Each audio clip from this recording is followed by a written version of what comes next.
मना रहे हैं, लेकिन यह आजादी हमें उपहार में नहीं मिली है। इसके लिए एक लंबी यात्रा करनी पड़ी है, आजादी की यात्रा। इस यात्रा में हजारों लाखों लोगों ने अपनी जान की कुर्बानी दी। 1919 जलियांवाला बाग। आज हमारी बैसाखी का दिन है, लेकिन पूरा पंजाब बैसाखी नहीं मनाएगा। हम सब बैसाखी नहीं मनाएंगे।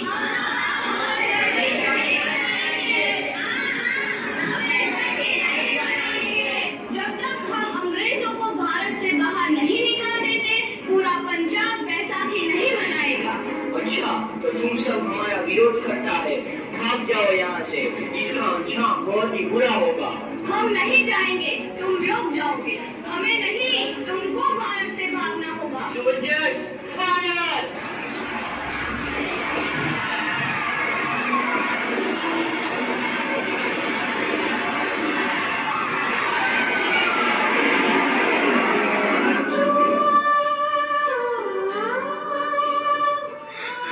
ये जमीन हमारी है, ये धरती हमारी है, ये खेत हमारे। अभी थोड़ी देर पहले हमारी ये फसलें लहरा रही थी, पर इन अंग्रेजों ने हमारी फसलें बर्बाद कर दी। इन अंग्रेजों ने एक ही झटके में इन सब फसलों को काट दिया। अंग्रेजों, तुम्हारे इस अत्याचार से हम डरेंगे नहीं। इस अत्याचार का बदला लेकर रहेंगे। हम आजादी लेकर रहेंगे। जलियांवाला बाग हर हिंदुस्तानी की आंख नम कर गया। इस कांड में कितने मासूमों की आहुति चढ़ गई, इतनी हैवानियत से इंसानियत कत्ल कर दी गई। जलियांवाला बाग के हत्याकांड ने आजादी की आग में घी देने का काम किया। मासूम औरतों, बच्चों की दर्द भरी चीखें और सिसकियां इनकलाब का गूंज बनकर उभरी। लाला लाजपत राय, भगत सिंह, राजगुरु, सुखदेव सरीखे क्रांतिकारियों ने भारत की इस जमीन से विदेशी दरिंदों को निकाल फेंकने के मंसूबे मजबूत कर लिए।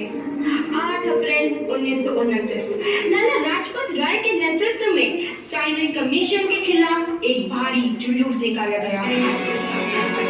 Simon commission, Simon commission, Simon commission, Simon commission, Simon commission, Simon commission, Simon commission, Simon commission, Simon commission. बेवकूफ इंडियंस, तुमको हमारी बात समझ में नहीं आती। Stop this. साइमन कमीशन नहीं मानता। अच्छा, स्टॉप दिस। लाला जी, आप आगे बढ़ो, हम आपके साथ हैं। लाला जी, संघर्ष करो, हम आपके साथ हैं। लाला जी, संघर्ष करो, हम आपके साथ हैं। लाठी चार्ज करो।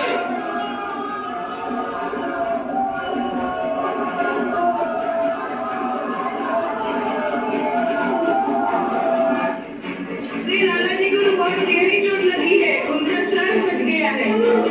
मेरे शरीर में लगी एक एक लाठी अंग्रेजी सरकार के कफन में ईंट का काम करेगी। ये आजादी की लड़ाई रुकनी नहीं चाहिए। ये जिम्मेदारी मैं तुम सबको सौंप कर जा रहा हूँ। आओ। लाला लाजपत राय की दर्दनाक मौत के बाद भगत सिंह, सुखदेव, राजगुरु वतन के इन मतवालों के खून में ऐसा उबाल आया जिसका सामना करना अंग्रेजी सरकार के लिए मुश्किल हो गया। अंग्रेजों को करारा जवाब देने के लिए स्कॉट और सैंडर्स को मारने की रूपरेखा रची गई।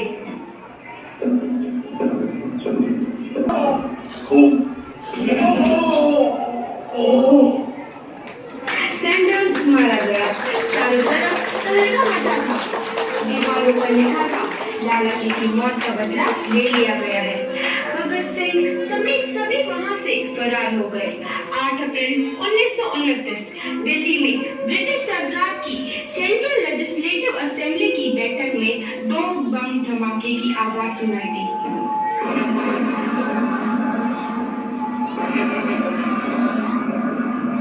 इन धमाकों ने अंग्रेजी हुकूमत को मुल्जिम भगत सिंह, मुल्जिम राजगुरु, मुल्जिम सुखदेव को दफा 121 और दफा 302 के तहत ये अदालत तीनों को मुजरिम करार देती है और इस गुस्ताखी के लिए ये अदालत इन तीनों को सजाए मौत की सजा सुनाती है।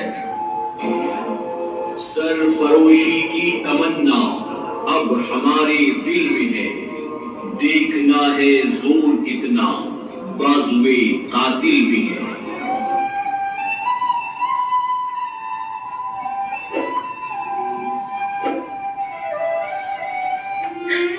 पुत्र की हाय तेरा। मैं चंगा हूँ माँ, फिक्र करने की कोई गल नहीं। पुत्र, मेरा दिल तेरी तरह पत्थर दिल नहीं होगा। तेरी ये गला सुन के मेरा कलेजा फटे जा रहा है। माँ, मेरा दिल कोई पत्थर जैसा नहीं है, एक वतन परस्त का दिल है जो मेरे देश प्रेम के जज्बे को ताकत देता है। बेटा, मेरा लाल। माँ, आज मेरी तपस्या पूरी होने जा रही है। जे तू रोई तो मैंने तकलीफ हुई। सोच, तेरा पुत्र आज शादी करने वास्ते जा रहा है। फर्क केवल इतना है, वो घोड़ी पर नहीं फांसी पर चढ़ने वास्ते जा रहा है। आज तू क्रांतिकारी की माँ है, कल तू एक शहीद की माँ होगी। माँ। पुत्र, भगत, तू इतनी छोटी उम्र में हम सबको छोड़ के चला जाएगा। तुमने जिंदगी में देखा ही क्या है पुत्र? मैंने अपनी माँ देखी है, जिसने मुझे एक ही बात बताई है कि बेटे, अपने देश के लिए एक बार मरना 100 बार जन्म लेने के बराबर होता है। अच्छा माँ, अब आशीर्वाद दे, आखिरी बार विदाई लेने का समय आ गया है। भगत, मेरे लाल।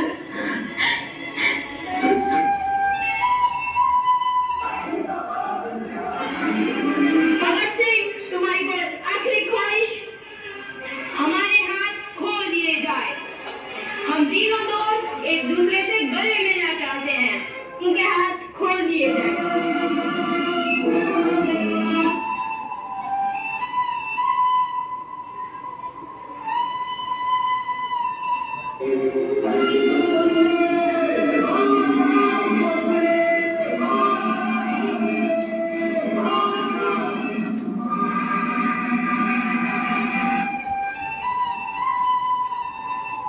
हर एक नौजवान के मन में आजादी की नई उमंग हिलोरे लेने लगी।